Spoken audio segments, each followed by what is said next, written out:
এই মমতা বন্দ্যোপাধ্যায় আর আগের সেই মমতা বন্দ্যোপাধ্যায়ের মধ্যে ফারাকটা কোথায়? মমতা বন্দ্যোপাধ্যায় যখন কংগ্রেস ছেড়েছে তার সাথে যারা এসছে তারা কিন্তু ছাকরি দিয়ে ছাকা, জানি না মুখ্যমন্ত্রী হলে সরে আসতে হয় কিনা জানি না, তার থেকে তো অনেকটাই সরে গেছে, বেশ সরেই গেছে। তা নির্দল প্রার্থী হয়ে যাওয়ার পরে আপনি বলছেন হ্যাঁ। আপনি এসেছিল আপনার বাড়িতে, হ্যাঁ, আরে এই ইলেকশনের ব্যাপারে এসেছিল। মানে এটা কি এইবারের ইলেকশনে হ্যাঁ, আচ্ছা, 3বার এসছে। যে কেন্দ্র ভবানীপুর কেন্দ্র, কি মনে হয় আপনার কে জিততে পারে? কোনো রকমের 77 82 যদি আটকে যায় দুটোবার, তাহলে পাশাপাশি হ্যাঁ ওই যে বললাম আই ক্রস মাই ফিঙ্গার, আমি এখনো সরাসরি বলতে পারবো সরকারের যখনই একটা মুখ পাচ্ছে না লোক সাহস করে আসতে পারছে। তাহলে কি এই মুহূর্তে মুখকে শুভেন্দুকে যেই দেখেছে যে ভরসা করতে পারছে বেরিয়ে এসছে। মানে মনুয়াদা যে নির্দল, তাহলে কি নোটাতে ভোট দেবেন নাকি সেই সব কিচ্ছু বলবো না, কোথায় দেবে, সাইলেন্ট ভোটার? Silent silent. এই যে একের পর এক দুর্নীতি হ্যাঁ। সামনে এসেছে, শিক্ষা ক্ষেত্রে, স্বাস্থ্য ক্ষেত্রে ঠিক দুর্নীতি। ঠিক ঠিক ঠিক আমি বুঝতেই পারি না যে এই দুর্নীতি, আমি বিশ্বাস করো আমি এই মানুষগুলোকে আমি ঠিক বুঝতেই পারি না। আমি তাদের যখন দেখেছি তরতাজা তরুণ ছেলের অবস্থায় দেখেছি এরকম তো ছিল না। দক্ষিণ কলকাতাটা আমি দেখেছি যে বিজেপি সংগঠন আমি কিছু প্রায় নেই বললেই চলে, একটা অফিস পর্যন্ত ছিল না। আমি কোনোদিন এখন তো একাধিক অফিস হয়েছে। আর সেটা তো শুভেন্দু দাঁড়ানোর পর সব কিছু শুভেন্দু, তার সে জানে তার এটা যদি হয় এটা ব্যক্তিগত শুভেন্দুর ক্রেডিট, এটা বিজেপির অবদান আমি কিচ্ছু দেখছি না। কুমার সাহা বাবা হ্যাঁ, ওরফে ভাই, ওর নাম কি ভাই? ওরফে ভাই, তাকে তো অনেকে ভাই ভাই বলেই ডাকে। এটা আমি জানতাম না, এটা আমি জানতাম না। আপনার বিশ্বাস হয় যে মানে শুধুমাত্র পার্থ চট্টোপাধ্যায় এর সঙ্গে যুক্ত রয়েছে, আর কেউ নয়? সে কেউ বিশ্বাস করে নাকি? আরে অত অত টাকা একটা লোকের লুকিয়ে রেখে লাভটা কি হবে? ওটা ওরা একটা আমি কখনোই বিশ্বাস করি না, কখনো বিশ্বাস করি না। আমার কোন লজিকে আপনি কোনো নিজের জন্য সুব্রত বক্সির সঙ্গে আপনার কি সমস্যা হয়েছে? পছন্দ করে না মানুষ, একটা না পছন্দ করতে পারে, সিম্পল পছন্দ করে না।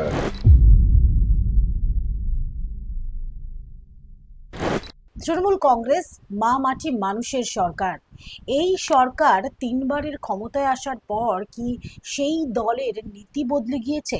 আর যে নীতি বদলে দেওয়ার জেরেই হয়তো সচ্চিদানন্দ বন্দ্যোপাধ্যায় ওরফে মনুয়াদা তিনি দল থেকে শতহস্ত দূরে চলে গিয়েছেন।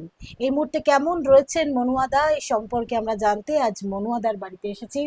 নমস্কার, বেঙ্গলি গুটিতে আপনাকে স্বাগত জানাচ্ছি। রাজনীতি থেকে সরে গেলেন কেন? রাজনীতি থেকে সরে গেলাম, দেখুন আমি চিরকাল তো কংগ্রেস করেছি, যেটা সমাজবাদের ধারক বাহক ছিল কংগ্রেস, এবং তারপরে কংগ্রেস ভেঙে এখানে নতুন দল হয় তৃণমূল। তো আমার তখন কিন্তু মতবাদের থেকেও বেশি এটা ছিল যে সিপিএমকে সরানো। 34 বছর ধরে পাথরের মতো বসে আছি, উন্নয়ন টুন্নয়ন সব স্তব্ধ, মানুষের নিরাপত্তার অভাব তখন থেকেই আরম্ভ হয়ে গেছে। তো এবং তখন দেখেছিলাম লড়ার জন্য আদর্শ নেত্রী মমতা বন্দ্যোপাধ্যায়, অসম্ভব লড়াকু মানসিকতা ছিল, সেটা পরে আপনারা দেখেওছেন তার নেতৃত্বে সে নন্দীগ্রাম সবই হয়েছে। তো সেখানে আমার ডিসিশনটা ঠিকই ছিল, এছাড়া আমি দেখেছিলাম ও ছাড়া উৎখাত হবে না। তো সেই কারণে সেখানে গিয়েছিলাম। তারপরে একটা সময় মনে হলো যে দলেরও আমার প্রতি আর প্রয়োজন নেই আমাকে, আর কোথাও অনাহুত হয়ে প্রয়োজনহীন হয়ে থাকাটা আমার মনে হয়। আর দল বদলের কথা আমি ভাবতেই পারিনি, যে কোথায় যাব বলুন। প্রথমত এখানে সবই দক্ষিণপন্থী দল, আর যারা দক্ষিণপন্থী নয় তাদেরও মুশকিল হলো যে কংগ্রেস সিপিএম এর সাথে হাত দিয়ে থাকে। তো সেখানেও সিপিএম এর বিরুদ্ধেই লড়াই করে আসা, সেখানেও সেটা জায়গা হয় না। আর আমি পুরোপুরি সমাজবাদে বিশ্বাস করি, এবং আমি গণতান্ত্রিক সমাজবাদে তো আরো বেশি করে বিশ্বাস করি, যেহেতু কংগ্রেস থেকে এসছে। তো ফলে আমার তো এখানে কোনো রাজনীতি করার জায়গাই নেই। তো ফলে আর বয়সটাও হয়ে গেছে, এখন নতুন করে আরম্ভ করা, নতুন করে কিছু করা সময় নেই। আমি সবাইকে তাহলে বিশ্বাসঘাতকতা, যাদের নামাবো তাদের পুরোপুরি নেতৃত্ব দিতে পারবো না, সেটা বিশ্বাসঘাতকতা হয়। তো সেই কারণে আর নয়। আর নিজের কিরকম অবস্থায় আছি সেটা জানার জন্য একটা নির্দল দাঁড়িয়েছিলাম, তাতে দেখেছি না মানুষ আমাকে অত এখনো বিশ্বাস করে। কিন্তু সেই সময় নির্দল প্রার্থী হিসেবে আপনি যখন দাঁড়িয়েছিলেন 2021-এর পুরো নির্বাচনে, সেই সময় তো তৃণমূল কংগ্রেসের পক্ষ থেকে অনেকেই এসেছিলেন আপনার সঙ্গে কথা হ্যাঁ, বলতে, যাতে প্রার্থী পদ প্রত্যাহার আপনি করে হ্যাঁ, নেন। হ্যাঁ, সেই সময় আপনি একটা কথা বলেছিলেন, নীতির লড়াই। হ্যাঁ, নীতির লড়াই।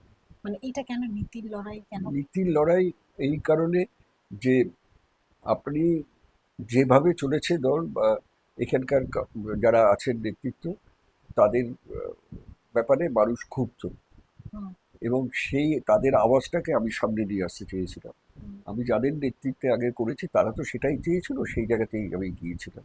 হুম, আর আমি তো কখনো ব্যক্তিগত কুৎসা করিনি বা করিনি, একদম ঠিক কথা বলেছি, নীতির লড়াই। হুম। এবং সেই নির্বাচন যদি সঠিক হতো তাহলে তো দেখতেন পাশা তো উল্টেই যেত। মানে নির্বাচনেও কিছু গলতি হয়েছে বা গলতি হয়েছে, তা নইলে আর থানা ঘেরাও করতে হয়েছে কেন? আমাদের আমার প্রথম মিছিলের পর ছেলেরা সব পুলিশের তাড়া খেয়েছে, তিনজনকে পুলিশে অ্যারেস্ট করিয়ে দেওয়া হয়েছে, বুথে বসানো যারা তারা টার্গেট হয়ে গেছে, আমি বুথে ছেড়ে দিতে পারিনি, হুম, আমাকে মিটিংয়ের পারমিশন দেওয়া হয়নি, মিছিলের পারমিশন দেওয়া হয়নি। তো মানে যত রকম ভাবে মনুয়াদাকে আটকানো হ্যাঁ, হয়। কিন্তু তা তো আমি যে কটা জায়গায় বুথে ছেড়ে দিতে পেরেছিলাম সে কটা জায়গাতেই লিড পেয়েছিলাম। হুম। এই যে আপনি বলছেন নীতির লড়াই, মানুষ কেন ক্ষুব্ধ তৃণমূল কংগ্রেসের উপরে? মানুষ ক্ষুব্ধ হলো তলার দিকের লোকেদের জন্য মেনলি, কিন্তু আমি দেখেছি যে তলার দিকের লোকরা ঠিক মতো মানুষকে পরিষেবাও দিতে পারেনি বা তার সাথে ঠিক ব্যবহার করেনি।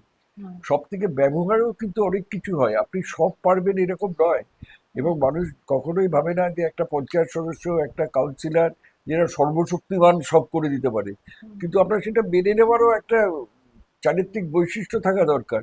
তো সেইগুলোই অভাব, গর্ব, ঔদ্ধত্য হুম, যেগুলোতে হয়েছে। আর সব থেকে বড় কথা, সারা ভারতবর্ষ জুড়েই আপনি দেখবেন যে চাকরি, পার্মানেন্ট চাকরির জায়গা সংকোচন হয়েছে, লোকের অর্থনৈতিক এতেও আছে, তারপরে যদি সহানুভূতিটাও না পায় তাহলে তো মুশকিল। এই যে একের তখন তো বলতে ইচ্ছেই করে যে ও গঙ্গা তুমি বইছো কেন, তাই না? হুম, এই তো কথা। এই যে একের পর এক দুর্নীতি হ্যাঁ, সামনে এসেছে, শিক্ষা ক্ষেত্রে, স্বাস্থ্য ক্ষেত্রে ঠিক দুর্নীতি। ঠিক ঠিক ঠিক। আমি বুঝতেই পারি না যে এই দুর্নীতি, আমি বিশ্বাস করো আমি এই মানুষগুলোকে আমি ঠিক বুঝতেই পারি না। আমি তাদের যখন দেখেছি তরতাজা তরুণ ছেলের অবস্থায় দেখেছি, এরকম তো ছিল না, কিভাবে পাল্টে গেল আমি তাও জানি না। আর আমার একটা কথা যে এগুলোকে কেউ আগে কিছু বুঝতে পারেনি, আমার কাছে এগুলো ধাঁধার ব্যাপার। সত্যি কথা, দুর্নীতি তো বটেই। তবে আবার দেখি আজকাল মানুষরা ধরেই নেয় যে ক্ষমতায় গেলে দুর্নীতি করতেই হয়, নইলে তো সারদা টারদা কিছু তো অ্যাফেক্ট করেনি। হুম, হ্যাঁ, ওখানেও তো দেখেছি বিহারে লালু প্রসাদ যাদব জেল টেল চলে গিয়ে তাতেও কিছু অ্যাফেক্ট করেনি, ডাব্লিউ অ্যাফেক্ট করেনি। ওসব দুর্নীতিটা আমি বুঝেছি যে ওই আমাদের মতো বুড়ো বুড়ো লোক টোক আছে কিছু, বুড়ো আমরা লোক, তাদের কাছে এইসবগুলো বোধ হয় অ্যাফেক্ট ট্যাফেক্ট করে, খারাপ লাগে এটাকে। মানে এই এখনকার জেনারেশনের করে না। না লাগে বলে মনে হয় না। কারণ দুর্নীতি দিয়ে কারোকে হারিয়ে দেওয়া হয়েছে আমি এরকম দেখিনি যে দুর্নীতির জন্য হেরেছে। কাজ হয়নি বলে হারতে পারে, উম, ব্যবহার জন্য হারতে পারে, হুম, লোককে মারধর করে বা স্ট্রং আর্ম লোক, তার বিরুদ্ধে লোকের ক্ষোভ থাকতে পারে। হুম। দুর্নীতির কোনো ফ্যাক্টর না। মমতা বন্দ্যোপাধ্যায়কে আপনি খুব কাছ থেকে দেখেছেন, আপনারা একসাথে দেখেছিলাম, দেখেছেন, মানে দেখেছিলেন। দেখেছিলাম। একসময় আপনারা কংগ্রেস করতেন, হ্যাঁ, তারপর তৃণমূল কংগ্রেসে হ্যাঁ, জয়েন করেন। হ্যাঁ। তো এখন এই মমতা বন্দ্যোপাধ্যায় আর আগের সেই মমতা বন্দ্যোপাধ্যায়ের মধ্যে ফারাকটা কোথায়? আর একটা, সেই দিনকে মমতা জননেত্রী ছিলেন, সবার সাথে সরাসরি অসম্ভব, আমি যখন করেছি যোগাযোগ ছিল, মানে মানুষের পাশে সবসময় দাঁড়িয়েছেন এবং ক্যাডারদের সাথে ভীষণ আপন করে নিয়েছেন। কারণ দেখুন ক্যাডার তখন মমতা বন্দ্যোপাধ্যায় দেখেছেন যে ক্যাডাররাই তো মেন শক্তি। হুম, আপনি একটা জিনিস মনে রাখবেন যে মমতা বন্দ্যোপাধ্যায় যখন কংগ্রেস ছেড়েছে, হুম, তার সাথে যারা এসছে তারা কিন্তু ছাঁকনি দিয়ে ছাকা। কারণ কি না, তারা কিন্তু সিপিএম এর বিরুদ্ধে লড়বে ঠিক করেছিল। তখন যে সিপিএম যে হটে যাবে কেউ ভাবেনি, কিন্তু লড়াইটা চালিয়ে যাবে তারা ভেবেছিল। তারা এবং জীবন মৃত্যুর চ্যালেঞ্জ নিয়ে তারা দাঁড়িয়েছিল। তারা কিন্তু বারুদের গন্ধ শুকেছে, মৃত্যুর কাছাকাছি গেছে। হুম, তা সত্ত্বেও কিন্তু তারা এসেছিল যে না, সরাতেই হবে, লড়তেই হবে।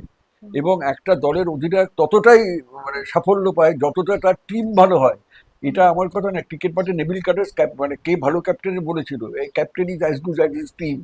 হ্যাঁ, তো সেই এটাকে পেয়েছিল, তো তার সাথে দারুণ সখ্যতা ছিল এবং সাধারণ মানুষের সঙ্গে।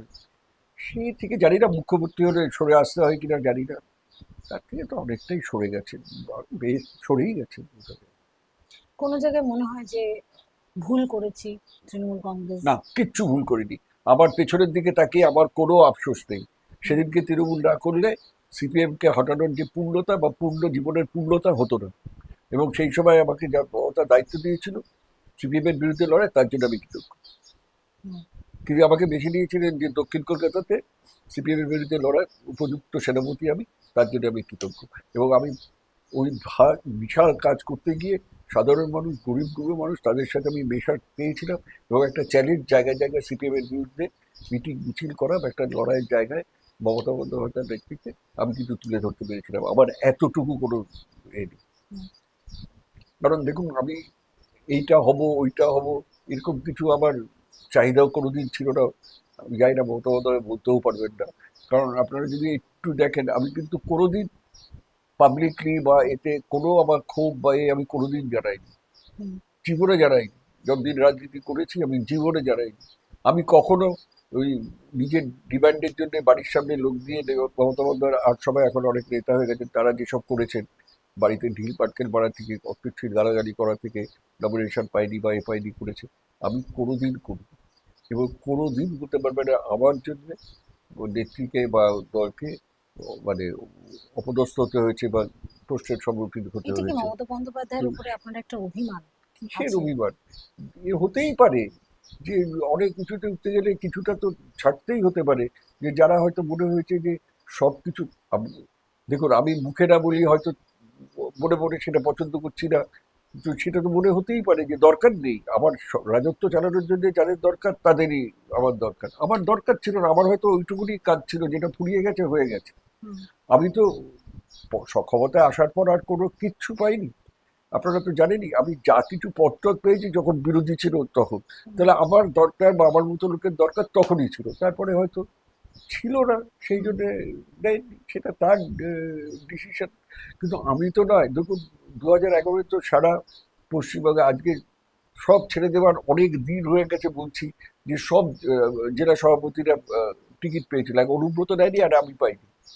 হুম। কিন্তু আমি কি তাই নিয়ে কোনো অভিযোগ জানিয়েছি?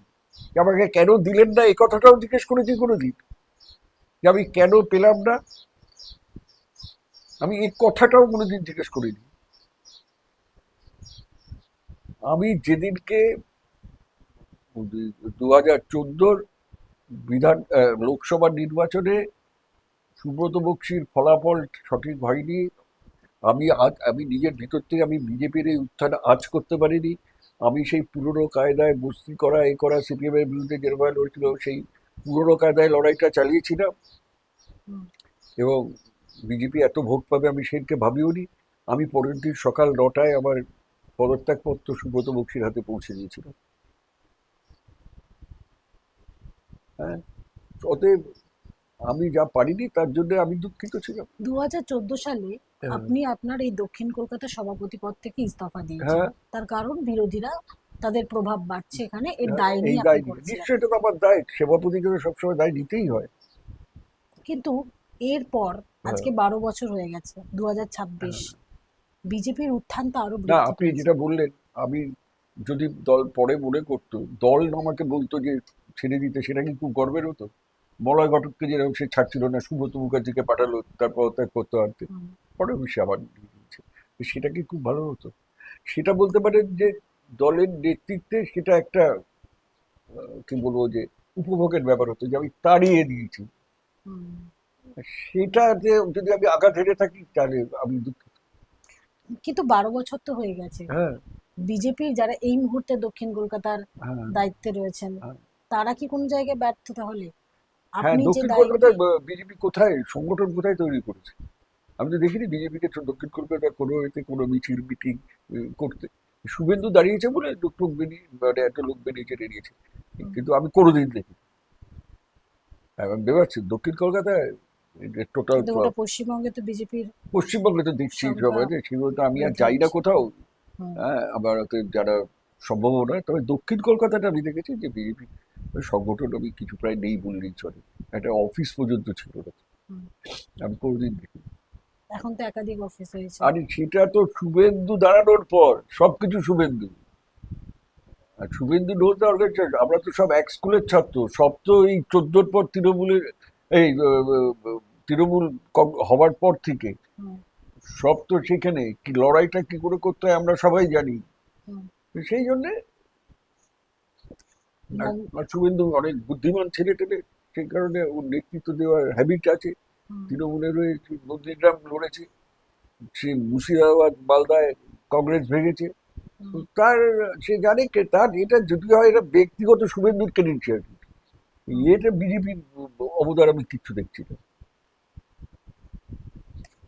মমতা বন্দ্যোপাধ্যায়ের সঙ্গে কখনো দেখা বা যোগাযোগ এখন রয়েছে আপনার? না না, দেখ, মুখ্যমন্ত্রী লক্ষ লক্ষ লোকের সাথে তাকে যোগাযোগ, তাকে সবাইকে, আমার মতো লোকে কেন মনে রাখবে বলুন তো? ভুয়া ভাই। কেন, আপনি তো একসময় তার পাশে ছিলেন, পুরনো আরে সৈনিক। আছে, হয়তো আরো অনেকেই ছিল, অনেকে মরে গেছে দুঃখে, অরূপ ভদ্র থেকে তারক টারক সব মরে গেছে। এখন এই মনে রাখা সম্ভব নয় কোনো, আমার মনে হয় না যে ওরকম রাজা টাজারা এরা সবাইকে মনে রাখে টাকে। আর সে তো তাহলে অনেক ইম্পর্টেন্ট কথা মাথা থেকে বেরিয়ে যাবে এইসব ক্ষুদ্র লোককে মনে রাখতে গেলে। কিন্তু এই ক্ষুদ্র লোক না থাকলে তো আজকে তিনি ক্ষমতায় থাকতে আরে পারতেন কে না। অতীত দিয়ে এত করে, সামনের দিকে এগোতে হয়, আমি নিজেও তো তাই করি। মমতা তাই বলছে যে পেছনের ব্যর্থতা, পেছনের গ্লানি নিয়ে যদি থাকি তো ডিপ্রেশনে ভুগবো, ওইসব নিয়ে করবো। হুম, হ্যাঁ, আজও যদি আমি, আমার বাবা মারা গেছে, আমার মায়ের, আমি বুঝতেই পারছেন আমরা এক ভাই এক বোন খুব কাছে গিয়েছিলাম, হুম, খুব দুঃখ হয়েছিল, কিন্তু সেই দুঃখ নিয়ে থাকলে তো আমার কাজ কর্ম সব ভুলে যেতে পারতাম। বাবা তো ঠিকই আছে, হুম। ভুলে গেছে, ভুলে গেছে, ছেড়েও না, ঠিকই আছে। একদিকে মমতা বন্দ্যোপাধ্যায়ের একেবারে প্রথম দিন থেকে যারা সৈনিক ছিলেন, হ্যাঁ, আপনি, পার্থ হ্যাঁ, চট্টোপাধ্যায় থেকে শুরু করে ববি হাকিম, মদন হ্যাঁ, মিত্র, হ্যাঁ, জ্যোতিপ্রিয় মল্লিক, হ্যাঁ, একের পর এক দেখা যাচ্ছে এই পার্থ চট্টোপাধ্যায়কে আপনি প্রথমে প্রথমে তো আপনি সেই তালিকা থেকে সরে গিয়েছেন, সেই সারি থেকে সরে হ্যাঁ। আর গিয়েছেন। বলছি পার্থকে কিন্তু জানেন তো কত আগে থেকে চিনি, কারণ পার্থ তো আশুতোষের ছেলে তো। হুম, তো সেই পার্থর সাথে আবার সেই জন্য বাড়িতেও এসছে দেখছে, ব্যক্তিগত সম্পর্কও ছিল, আর কুকুর ছিল, ওই হুম, কুকুরের ব্যাপারে আমার কুকুরের প্রেম সবসময় বাড়িতে কুকুর ছিল। তো সেই সেই সব নিয়েও আস্তে আস্তে উজ্জ্বল ছেলে ছিল জানেন, হুম, ভালো চাকরি করতো, পড়াশোনায় ভালো ছিল, হুম। উজ্জ্বল ছেলে ছিল। আমি ঠিক কি জানি আমি গুলিয়ে ফেলি সব। এই যে আপনি বলছেন যে মমতা বন্দ্যোপাধ্যায়, কোথাও মানুষ পরে পাল্টে টাল্টে যায়। আপনার বিশ্বাস হয় যে মানে শুধুমাত্র পার্থ চট্টোপাধ্যায় এর সঙ্গে যুক্ত রয়েছে, আর কেউ নয়? সে কেউ বিশ্বাস করে নাকি? আরে অত অত টাকা একটা লোকের লুকিয়ে রেখে লাভটা কি হবে? আপনি টাকা পেলে তো সেটা খরচাই করার জন্য তো, হুম, টাকা দিয়ে আপনি বৈভব দেখাবেন, আপনার 10টা গাড়ি হবে, হুম, 12টা ফ্ল্যাট হবে, এইসব হুম, আদার্স লিডার্স যেরকম হয়েছে, হ্যাঁ সেই সব হবে। আপনি ওখানে করে দিয়ে থাকবেন, তাহলে আর পার্থও তো একটা বাচ্চা ছেলে নয়। পার্থরও তো আমাদের থেকে পার্থ বছর 5-6 পার্থর বয়স এখন কত হবে? পার্থ 75-75 কাছাকাছি হবে বয়স পার্থ। তো হুম, তারপরে তো শরীরের তো ওবিসিটি এরকম মোটা হয়ে গেছে টাছে। হুম, তো পার্থ নিজেও জানতো যে পার্থ তো আর বেশি মানে অনেকদিন বাঁচবে টাচবে না, হয়তো একটা অসুস্থ হয়েও পড়েছে। হুম। তো সেই ও ওটা কি কি করতো?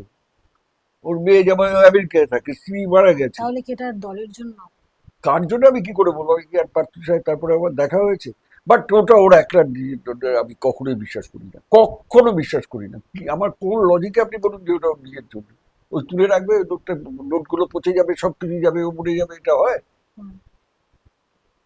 একটা ইন্টারভিউতে উনি বলেছিলেন, আম, আমি ইন্টারভিউ নিতে গিয়েছিলাম, সে সময় বলেছিলেন যে তিনি এই মুহূর্তে চুপ রয়েছেন, তার মানে মানে তিনি যখন আইটিতে কাজ করতেন, আইটির হ্যাঁ। একটা বড় পদে ছিলেন, সে সময় অনেককে চাকরি দিয়েছেন এবং আর তো পার্সোনালের জিএম ছিল, জিএম আহ, পার্সোনাল ছিলেন, আইটি নয়, ইউএন কোম্পানিতে।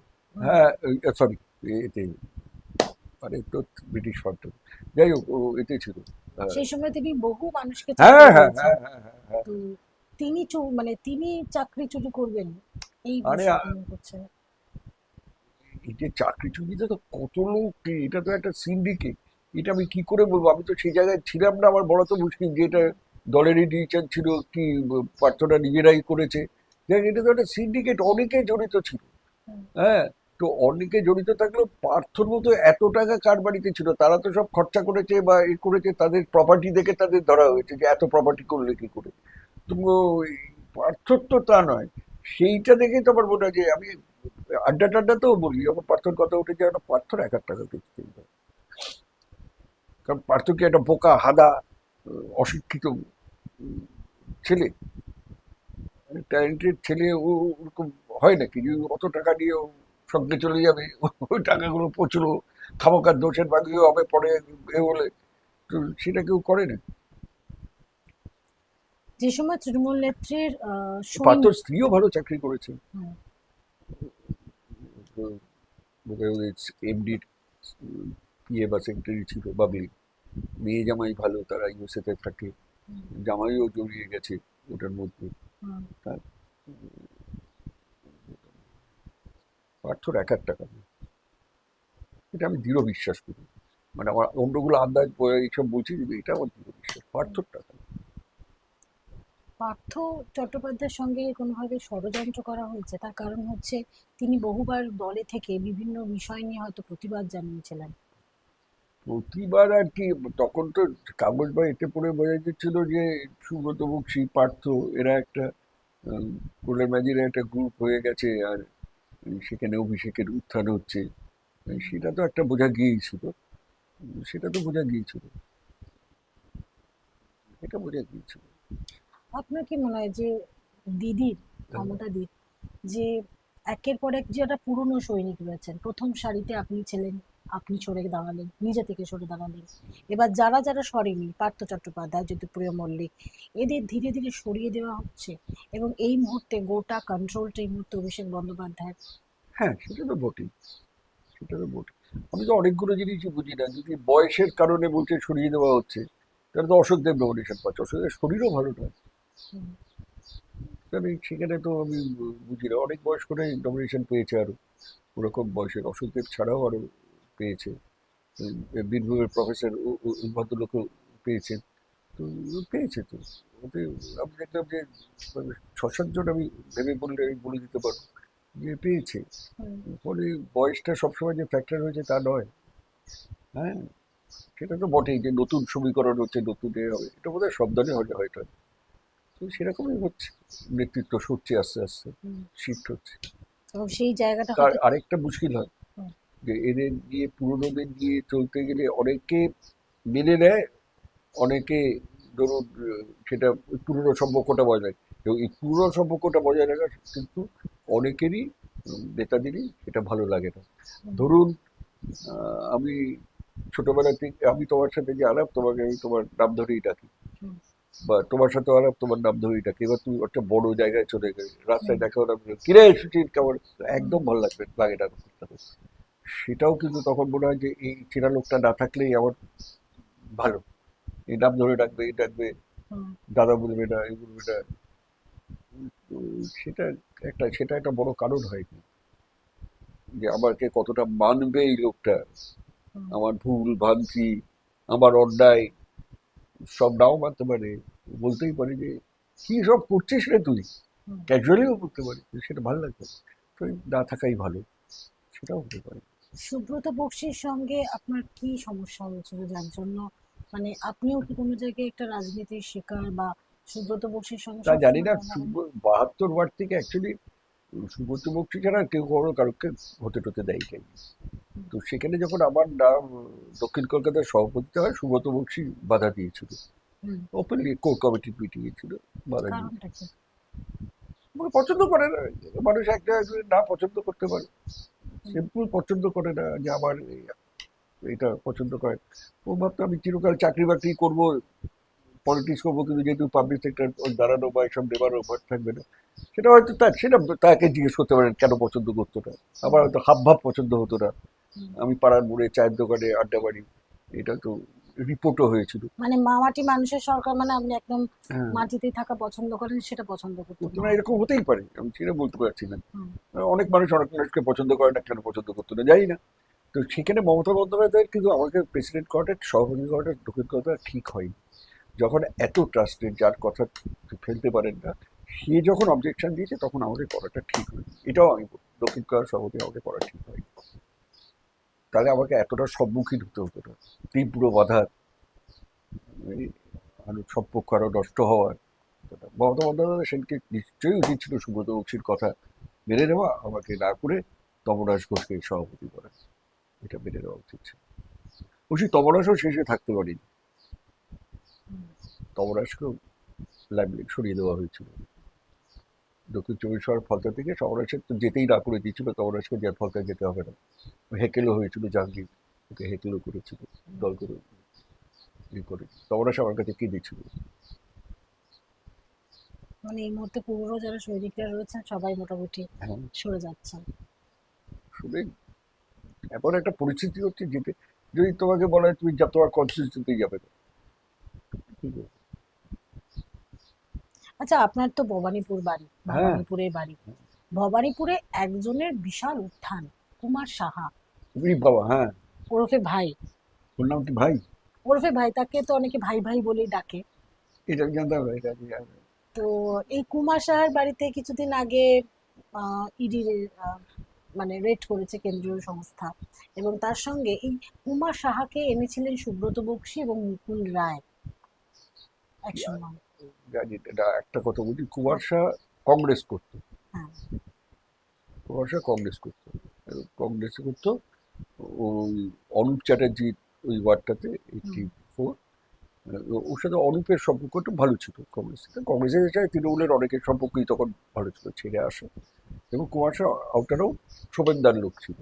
হুম, তো তারপরে হলো কি, 2011টা না 2014টা খেয়াল নেই, পার্লামেন্ট ইলেকশনটা 2011টাতে বলা হলো, আমার কাছে ডাইরেকশন এলো যে কুমার শাহর কোনো সাহায্য নেওয়া হবে না। কারণ আচ্ছা। ওইখানে কুমার শাহ করতো কি, কাউন্সিলর ইলেকশনও করতো, পার্লামেন্ট ইলেকশনও করতো, ও কংগ্রেস হলেও ওই অ্যাসেম্বলিটা মানে ও কংগ্রেসের হয়ে করতো, এরকম একটা ছিল। হুম, তো আমি ডেকে ওখানকার যারা চার দিয়েছিল, রানা কুন্ডু টুন্ডুকে বললাম আমার কাছে এসে, ভাই কুমার শাহের কোনো সাহায্য নিও না।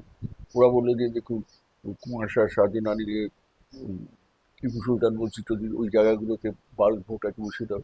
আর আমি, সেটা তোকে ভাবতে হবে না, ভালো হারবে যা হবে, এটা উপরে থেকে নির্দেশ, আমি তোকে বলে দিই। হুম, তারপরে তো ওই 2010-এর, এটা না, এটা হ্যাঁ পরে, 2010-এর নির্দল দাঁড়ালো কালীঘাটের ওটা থেকে মঞ্জুশ্রীর বিরুদ্ধে। তো হুম, অনেক ডিফারেন্স হয়ে গেছিল। তারপরে আমি চলে আসার পর, মানে আমি ছেড়ে দেওয়ার পর, তখনও যখন পুরোটা তৃণমূল ছাড়িনি, বাট কমে গেছে, তখন শুনলাম যে অভিষেক বন্দ্যোপাধ্যায় ওকে রিক্রুট করেছে।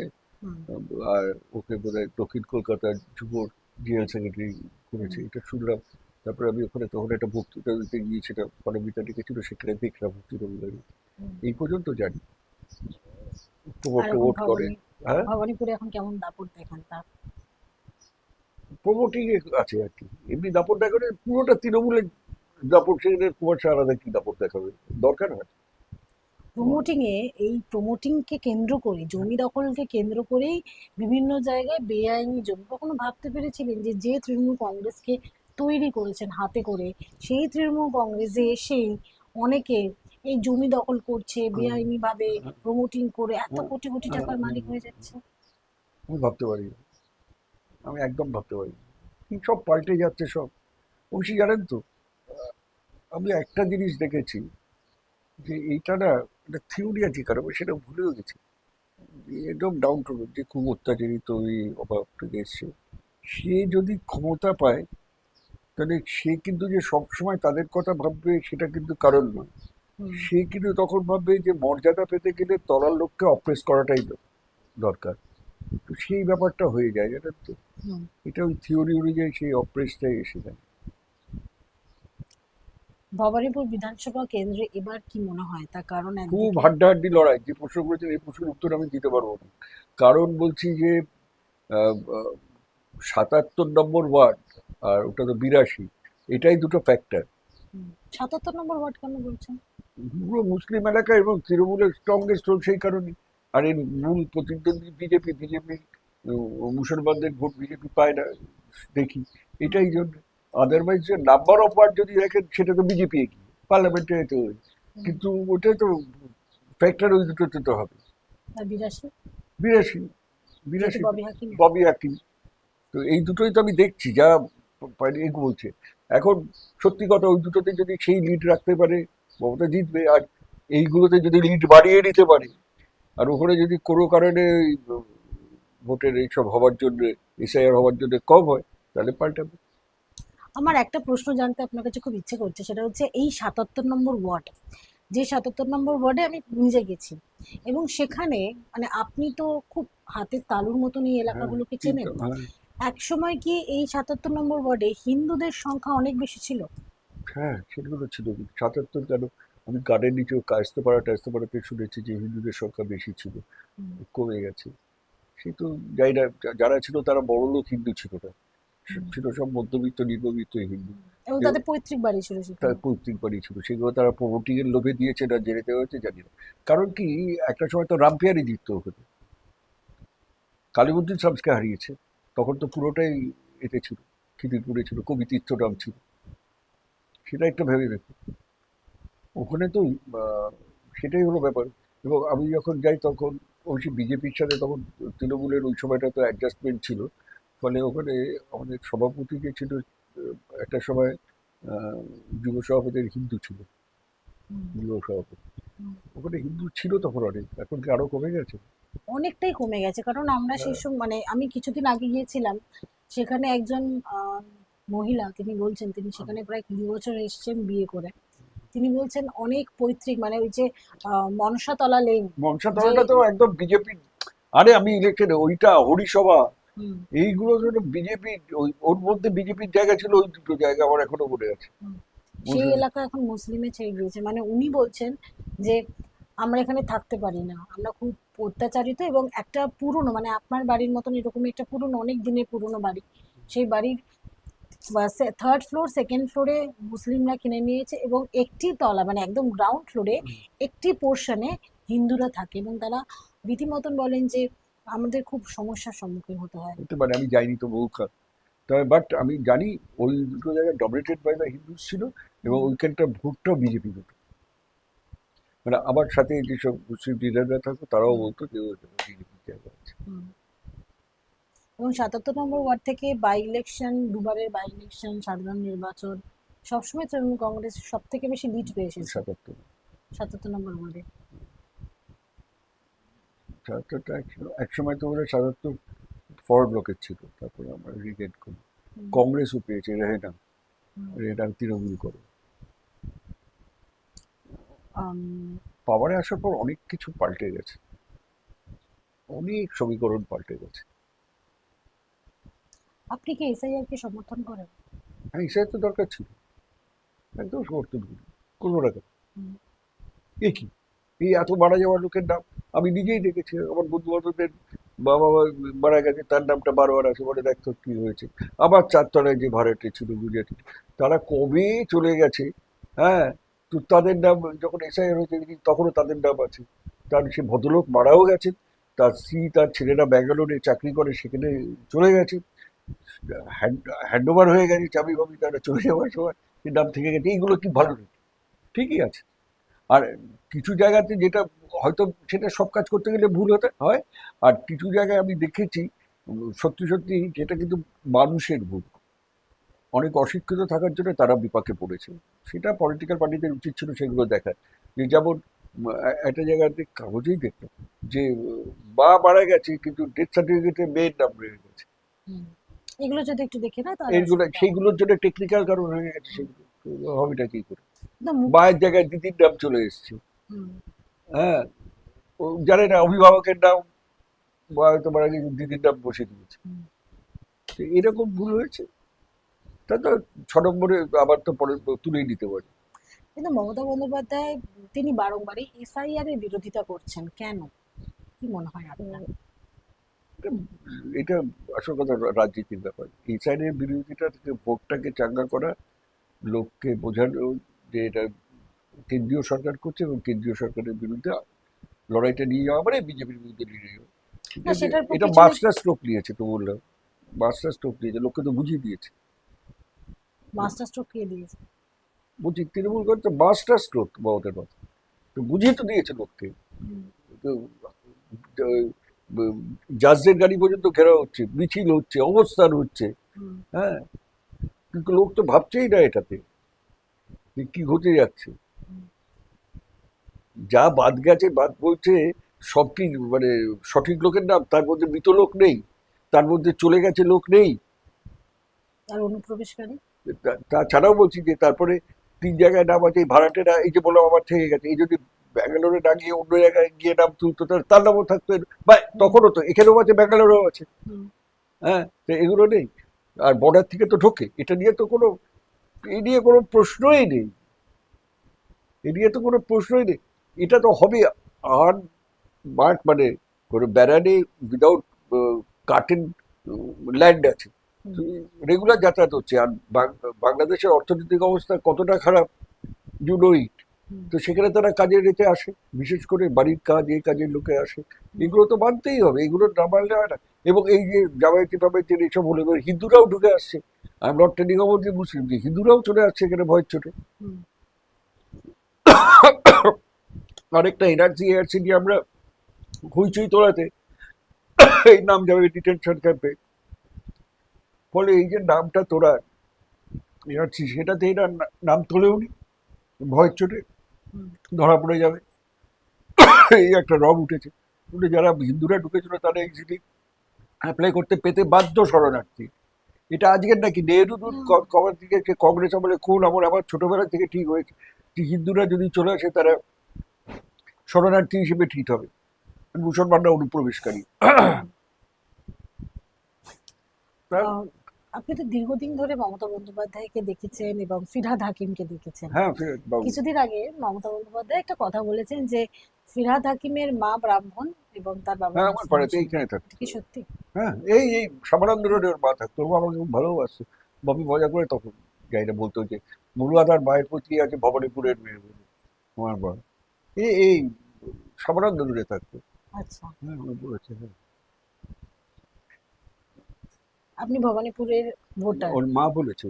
আচ্ছা। ববির স্ত্রী মা সবার সাথে তখন সেই সময় খুবই হুম। ভালো সম্পর্ক ছিল। মমতা বন্দ্যোপাধ্যায়ের মাকে রক্ত দিয়েছেন, এটা কি এইসব সত্যি? জানি না আমি, এটা জানেন না? জানি না, বলেনি কোনোদিন, তো তখন পরে। আচ্ছা, আমার শেষ প্রশ্ন সেটা হচ্ছে এই ভবানীপুর কেন্দ্রে একদিকে মমতা বন্দ্যোপাধ্যায়। না, এই কথাটা বলে গেল, ববির মা ছিল তো প্রচুর হিন্দু মেয়ে মুসলমান বিয়ে করেছে, করতেই পারে এটা। হুম, আমার চেনা জানা এরাও দেখেছি যে এ আছে। এমনি বাংলাদেশ গিয়েছিলাম যখন, আমার এক এ ছিল বাবলু হোসেন, তৃণমূল করতো, তো ও করেও। তো হুম, ও বলেছিল যে বাংলাদেশে ওর বাবার বাড়ি ছিল, ওর মা হিন্দু ছিল আর কি। হুম, তো বলেছিল আমাকে, ও বলেছিল হুম। যে কোথায় বাড়ি টাড়ি সব বলেছিল। তো এ অনেকেই আছে। করিনা কাপুর টাপুর কেন বিয়ে করছে না, কথা দিচ্ছে নাকি, শর্মিলা বিয়ে করেছে, হুম। এগুলো সারা ভারতবর্ষ না, জুড়ে বিষয়টা চলছে। হিন্দু মুসলিমের নয়, যেহেতু এতদিন পরে তিনি হঠাৎ করে এই নির্বাচনের আগে হ্যাঁ হ্যাঁ হ্যাঁ। যেভাবে বিষয়টাকে সামনে না এনেছেন। কিন্তু একটা কথা, বিয়ে যখন হয় তখন তাকে তো মুসলমান হয়ে বিয়ে করতে হয়। হ্যাঁ। মানে একটু আগে হিন্দু ছিল কি এ ছিল, এটা তো ইমেটেরিয়াল। হুম, যদি দুজনে আলাদা থেকে হতে পারতো তাহলে এটা আমি তো বুঝতাম। হুম, কিন্তু যখনই আপনি হচ্ছে তখন তো একটা কারণকে কনভার্ট হতে হচ্ছে, হুম, তো ফলে ওইটা পুরনো এটা বলার তো কোনো মানেই নেই। হুম। সেই কারণে মানে এই হঠাৎ করে এত বছর পরে তিনি একটা সভা জানি থেকে না, বললেন এবং ববি হাকিমকে সামনে রেখে বললেন। এটাতে কি ব্যাপার জানি না। মানে এটা হঠাৎ করে কেন বললেন এটা কোনো সেইটাই পারফরমেন্স নয় তো, এটা কোনো পারফরমেন্স দুদিক দিয়ে, এক কর্মে না, এটা দুজনে দুজনকে ভালো লাগলে বিয়ে করতে হবে। তো সে তো আবার আপনি হিন্দুদের মধ্যেও কি এখন সব ব্রাহ্মণ, তোমাদের ব্যাচে কি সবাই কি যে ব্রাহ্মণ সে কি ব্রাহ্মণ ছেলে দেখে বিয়ে করছে নাকি? হুম, যে আগে তো এইসব ভাবাই যেত না। হ্যাঁ, কে শিডিউল কাস্ট সে কেউ মাথায় রাখছে নাকি? হুম, শিডিউল কাস্ট ছেলেও তো একটু রেখে বিয়ে করছে। হুম। তাহলে আমার কাকিমা খ্রিস্টান আছে, বেচার আছে, এটা কি বলার আবার কি আছে? এই যে ভবানীপুর কেন্দ্রে মমতা বন্দ্যোপাধ্যায় এবং বিজেপির তরফ থেকে দাঁড়িয়েছেন শুভেন্দু ওরে অধিকারী, বাবা, হ্যাঁ, হ্যাঁ। তো এবারে মমতা কাকে ভোট দিবে, মানে কি মনে হয় আপনার না, আমার পরিবর্তন কোনো দরকার? দেখ, এইসব নিয়ে আমি কোনো এটা নিয়ে বলছি না। একটা কথা তোমাকে যেরকম বলছি যে মমতা বন্দ্যোপাধ্যায় সম্বন্ধে তো সব বললাম, হ্যাঁ। যে তার ওই ত্যাগ, ওই লড়াই, মুখ্যমন্ত্রী গিয়ে, কিন্তু ওই আন্দোলনের যদি সব থেকে বড় সেনাপতি হয়ে থাকে সেটা তো শুভেন্দু বা শিশির অধিকারী। হুম।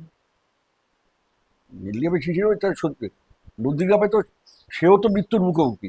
নন্দীগ্রামে আজকে যদি সাকসেস না হতো, শুভেন্দুরা খুন হয়, অধিকারীরা খুন হয় কিনা বলুন। হুম।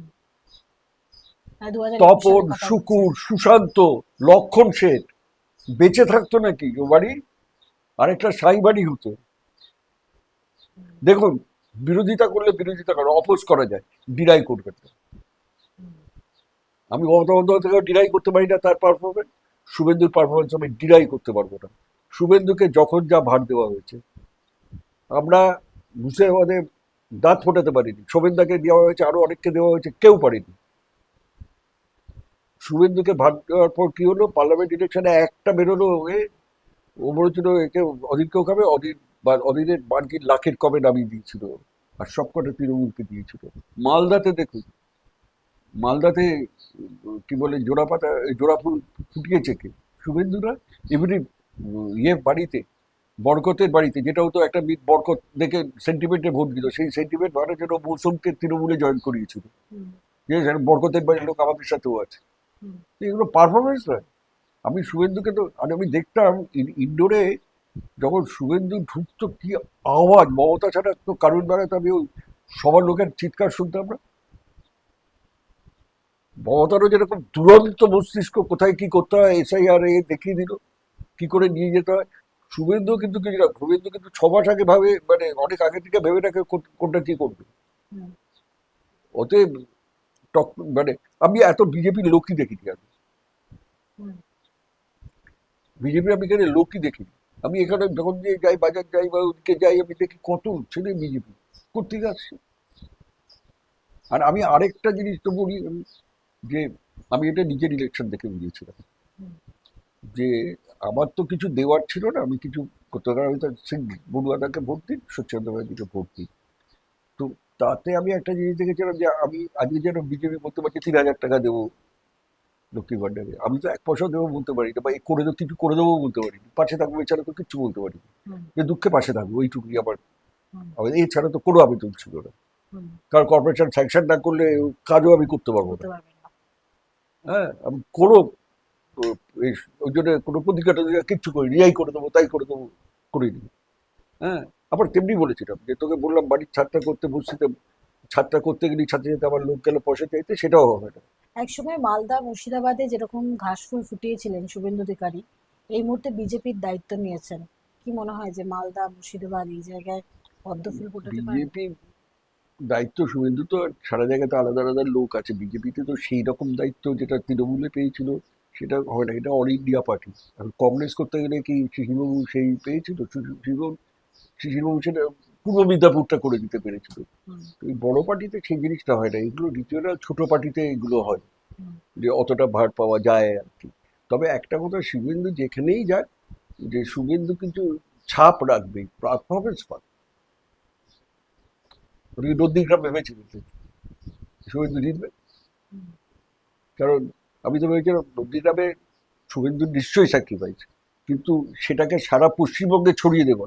নন্দীগ্রামের মানুষের শুভেন্দুর সাথে যদি মমতা ব্যানার্জি গিয়েও দাঁড়িয়েছে, হুম। তাদের অভয় দিয়েছে এবং তাদের বার্তা সারা পশ্চিমবঙ্গে ছড়িয়ে দিয়েছে, ভারতবর্ষে ছড়িয়ে দিয়েছে, সেন্ট্রাল লিডারদের আসতে হয়েছে। হুম। হ্যাঁ, সেখানে শুভেন্দু জিতে যাবে একটু ভাবতে পেরেছিল তাকে। হুম। তাহলে এই এই যে কেন্দ্র ভবানীপুর কেন্দ্র, কি মনে হয় আপনার কে জিততে পারে? আমি কিচ্ছু বলতে পারবো না, সত্যি কথা বলছি। 77 যদি মমতা বন্দ্যোপাধ্যায় ভোট তুলে দিতে পারে, আগে যেরকম ওই কিন্তু সেখান থেকেও তো 24,000, এসআইআর এর অনেক নাম হ্যাঁ বাদ সেটাই গেছে। বলছি, 24,000 25,000 বা তার বেশি ভোটে লিড দিয়ে দিত একচেটিয়া, তাহলে মমতা নিশ্চয়ই বেরোবে। আছে ওখানে যদি আটকে যায় কোনো রকমের 77 আর 82 যদি আটকে যায় দুটো ভোট, তাহলে সোজা পাশা কথা। উঠে হ্যাঁ, যাবে। ওই যে বললাম, আই ক্রস মাই ফিঙ্গার, আমি এখন সরাসরি বলতে পারবো না। যে কে। আর সত্যি কথা বলতে কি আমি আমার এইটুকুনির বাইরে তো কোথাও যাই না, এই খবর পাই এখানে, ফোনে করলে খবর পাই, কে ফোন করলো ও ফোন করলো। হুম, আর এখানে রাস্তায় বেরোলে তৃণমূলের ছেলেদের সাথেও দেখা হচ্ছে, বিজেপির ছেলেদের সাথেও দেখা হচ্ছে, হুম, কংগ্রেসের ছেলেদের সাথেও দেখা হচ্ছে। তখন জানতে তখন পারছি। হয়, তবে তৃণমূলের এইগুলো নিশ্চয়ই দেখা উচিত ছিল অনেক আগে।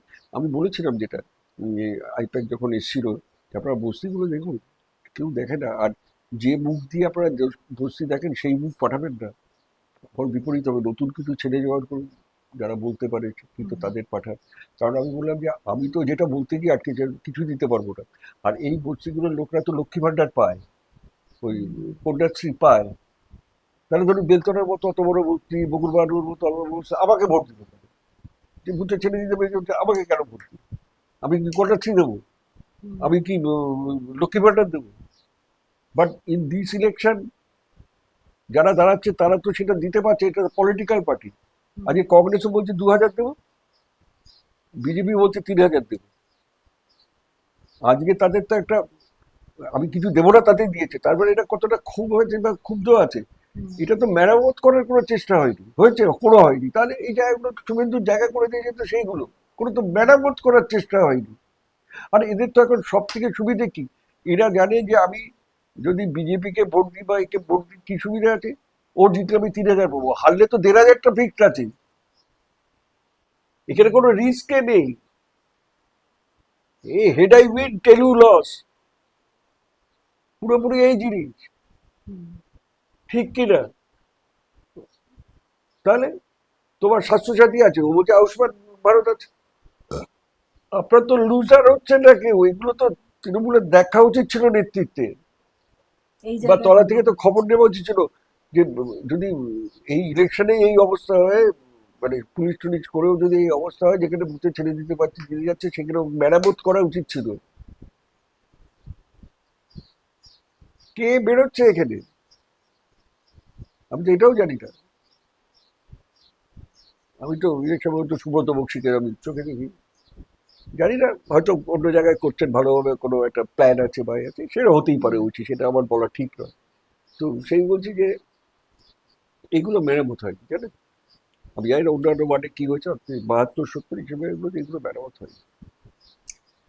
তৃণমূল কংগ্রেসের যারা নিচুতলার কর্মীরা রয়েছে তাদের মধ্যে কি কোনো ক্ষোভ বাড়ছে, দানা বাড়ছে? হ্যাঁ, আচ্ছা, আরেকটা কথা যে আমি তো 2-3 জনদের ভরসা করতে না করেছিলাম। যেমন? এক হলো যারা ওই লক্ষ্মী ভাণ্ডার তো বললাম যে প্রুফ, এবং 100 দিনের কাজু প্রুফ বস্তির মেয়েরা করে, তারা আমাকে ভোট দিয়েছে। হুম, হ্যাঁ, কারণ এরা কেউ স্যাটিসফাইড নয়, কারণ এতে সংসার চলে না। কাজ চায়, লোকে কাজ চায়, হাতে কাজ চায় যাতে সংসার চালাতে পারে, এটা পার্মানেন্ট চাকরি হয়। আর হলো যারা পুজো করে, আরে পুরোহিত। পুজো করার লোকেদের তৃণমূলে মুখ দেখাতে হবে, নাহলে টাকাটা বন্ধ হয়ে যাবে। এরা সত্যি তৃণমূলের সাথে আছে কিনা আই ডাউট। যারা পুজো করে হুম। তাদের ব্যাপারে, যারা কন্ট্রাকচুয়াল চাকরি করে কন্ট্রাক্টরের এতে, তাদের। আপনি কাদের কাদের কথা বলেছিলেন যে, মানে একটু আগে বললেন না যে কিছু কিছু জায়গায় আমি নাম। আমি আইপ্যাককে যখন আমার কাছে পাঠিয়েছিল, আইপ্যাককে কেউ সরাসরি আসেনি, আইপ্যাককে বলেছিলাম যে এগুলোকে আপনি মানে ভরসা। প্রথম আপনি গেছিলেন? আইপ্যাক এসেছিল, কে বসেছিল তোমার মতো, আচ্ছা। আইপ্যাকের লোক এসেছিল। হুম, তো ওই আমি তাদের বলেছিলাম যে এইগুলোর ভরসা করে ভোট করবেন না, আপনাদের এই পুরনো মেথড চলছে না। আপনারা কি, আমি বললাম আপনারা তো অ্যানালিসিস করেন। হুম। তা আমি বললাম যে আমাকে হারিয়েছিলেন, হচ্ছে এটাও তো বোধহয় আপনাদেরই প্ল্যানের মধ্যে পড়েছিল, পুলিশ টুলিশ দিয়ে টিয়ে করা। মানে নির্দল প্রার্থী হয়ে যাওয়ার পরে আপনি বলছেন হ্যাঁ, আইপ্যাক এসেছিল আপনার বাড়িতে? হ্যাঁ, আরে এই ইলেকশনের ব্যাপারে এসেছিল। মানে এটা কি এইবারের ইলেকশনের ইলেকশনে, আগে? হ্যাঁ, আচ্ছা। 3বার এসছে। কেন এসছে? আপনি তো কোনো দল করেন আমি না। প্রথমেই সেটা আমি প্রথমেই বলে রেখেছিলাম যে আমি কিন্তু নির্দল, আমি পলিটিক্স আর করবো না। হুম, তো বললো আপনার সাজেশন এই সাজেশন, আমি তখন বললাম যে আপনারা, এটাই তখনই বললাম আমি যে কিছু এইসব ছেড়ে দিয়ে আপনারা চেষ্টা করতে পারেন। কারণ আপনারা জানি না, আমি প্রথম বললাম যে আবার নির্বাচনে তো আপনাদের প্ল্যানটা কেটে গিয়েছিল, যেমন পুলিশ লাগিয়ে থ্রেট করে। হুম, তো না, আমরা এই সাজেশন দিয়ে দিই, আমরা তো জানি না, আপনারা তো সব সাজেশনই দেন জেতার জন্য যা যা লাগে। হুম। তো আমি বললাম যে তা আপনারা কি এটা নিয়ে কিছু ভাবলেন না? যে কেন দিল এই লোকটাকে ভোট, এটা আপনারা কিচ্ছু অ্যানালিসিস আনলেন না। যে এত শত দিচ্ছেন করছেন তা সত্ত্বেও এই লোকটাকে ভোট দিয়ে দিল, লক্ষ্মী ভান্ডার পেয়ে কন্যাশ্রী পেয়ে ভোট দিয়ে দিল, পুজোর সময় এটা সব খাটি টাটি ভোট দিয়ে দিল।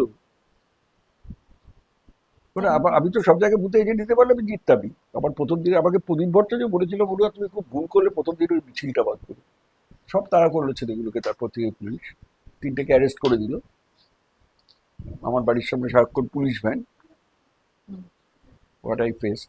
যাই হোক, তো আমি তখন আইপ্যাককে বলেছিলাম এইগুলো মেরামত করার চেষ্টা করি সরস্বতী পুজোর সময়। সরস্বতী পুজো মানে first time they came time of Saraswati Puja, আগের দিনটা পরের দিনের ছিল। হ্যাঁ, তো কিছুই করেনি। তাই বললাম যে দেখলেন না যে এইদের, আর আপনারা এর উপর বিশ্বাস করছেন, এদের উপর যারা পুজো করে, হ্যাঁ, যে তারপরে ওই 100 দিনের কাজ করে, এদের উপর ডোন্ট ট্রাস্ট। যে মানে সব এখন কিন্তু আগে যেরকম ছিল এই তরমুজ বলা হতো, এখন সব ল্যাংড়া, বাইরে সবুজ, ভিতরে ওই গেরুয়া বা হলুদ। আমি বলেছিলাম যে সব সবুজ, এই ল্যাংড়া, সব টপকাবে ভোটের দিন। আইপ্যাকে কি তৃণমূলকে মানে সঠিক জায়গায় পৌঁছে দিতে পারলো না? আমরা একদম ঠিক পারিনি, পারিনি, পারিনি, পারিনি, পারিনি, পারিনি। পারলে এই ছেলেগুলো নামলো কেন? যদি সঠিক, আমি ছোট্ট জায়গায় দেখছি, ছোট্ট জায়গা থেকে পুরোটা বিজেপির এখানে তো 4টে 5টা ছেলে ছিল, এলো কি করে, কি করে এলো এরা? আমি দেখছি একটা সরকারে তো অর্গানাইজ, কিন্তু সরকারে যখনই একটা মুখ পাচ্ছে না, লোক সাহস করে আসতে পারছে। তাহলে কি এই মুহূর্তে মুখকে শুভেন্দুকে যেই দেখেছে যে ভরসা করতে পারছে, বেরিয়ে এসছে। আমাদের এখানে প্রথম বিচারে ওরা আমাকে ভরসা করতে পেরেছিল, বেরিয়েছিল। আচ্ছা, এই মুহূর্তে এই যে আইপ্যাক নির্বাচনের আগে মানে 23 এপ্রিল নির্বাচন, ঠিক তার 1 সপ্তাহ আগে দেখা গেল আইপ্যাক বলল যে 20 দিনে তারা ছুটি ঘোষণা করে দিল। এটা কি এই কেন্দ্র এজেন্সির তদন্ত, গোয়ার নির্বাচনে কয়লা কেলেঙ্কারি টাকা ব্যবহার, এই তদন্ত করতে কি তারা কি কোনো জায়গায় পিছপা হয়ে গেল বা তৃণমূল কংগ্রেসের হাত ছেড়ে দিল? একেবারে ছেড়ে দেয়, নিশ্চয়ই ছেড়ে দেয়। ওই আলাদাভাবে তারা জেলায় জেলায় করছে, ওরা কোথাও একটা বসে আছে রিপোর্ট করছে, অফিসিয়ালি সরে গেছে। তাহলে হঠাৎ করে এই অফিস ওইটা বন্ধ করে ওই দেওয়ার জন্য কারণটা? জয়েন্ট ফ্রেন্ডের নামে তো হাওলা ফাওলা এসে গেল না,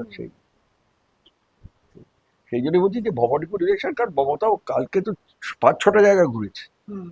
কখনো দেখেছেন এরকম না, ভাবে? কোনোদিন দেখিনি। সেই জন্যই বলছি যে এখনো সেই জন্য ক্রস রেখেছি। দেখা যাক কি হয়। তবে এইসব জায়গাগুলো খারাপ অবস্থা তৃণমূলের পক্ষে। মমতা বন্দ্যোপাধ্যায়কে কখনো দেখেছেন যে আমার ইভিএম নাম্বার 2 বা আমার না না, এত এত ডিটেল মমতাকে নিয়ে গেছি জড়ো জোয়ার, কি বলতে হবে। এখন আছে সেই জনের? মমতা দেখেছি, দলে দলে লোক ছুটে আসছে। আপনি কি চান পরিবর্তন হোক? দেখুন, পরিবর্তন বলছি যে কোয়ালিটিটিভ পরিবর্তন আমি চাই। সেটা যে দিতে পারে, তাই আমার কাছে এখন নির্দল। মানুষ যা চাইবে সেটাই হলো না। এবার আমি কে বলে, আমি চাওয়া আমার না চাওয়া, মানুষ যা দেবে সেটা না, মাথা পেতে দিতে হবে। আমি হেরে করে দিন এ করিনি, আজকেরও একদিন বাদে বলছি, কিন্তু কখনো করিনি। মানুষ এটাই বাধা দিতে হবে, আমি পারিনি, আর বয়স আছে, আবার চেষ্টা হবে, ঠিক আছে। তাহলে মনুয়াদা যে নির্দল, তাহলে কি তিনি নোটাতে ভোট দেবেন নাকি অন্য সেই কোনো সব কিচ্ছু বলবো না, কোথায় দেবো, সাইলেন্ট ভোটার? সাইলেন্ট থাকি, সাইলেন্ট থাকি। অসংখ্য ধন্যবাদ আপনাকে বেঙ্গল লিবার্টির পর্দায়। তবে এই মুহূর্তে শুধুমাত্র এই রাজ্যের মানুষরাই সাইলেন্ট ভোটার নয়, তার সঙ্গে মনুয়াদাও সাইলেন্ট ভোটার। তিনি নোটাতে ভোট দেবেন নাকি অন্য কোনো রাজনৈতিক দলে ভোট দেবেন সেটা এখন বোঝার উপায় নেই। তবে আগামী 4 মে আমাদের সেদিকে নজর থাকবে, আপনাদের নজর থাকুক শুধুমাত্র বেঙ্গল লিবার্টির পর্দায়। www.bengalliberty.com আপনাদের জন্য রয়েছে সমস্ত খবর সাজানো, সেখানে গিয়ে আপনারা সেখানে ক্লিক করে দেখতে পারেন। স্বাধীন কাজহীন গেরিলা সাংবাদিকতার পাশে দাঁড়ান। ধন্যবাদ। অসংখ্য ধন্যবাদ।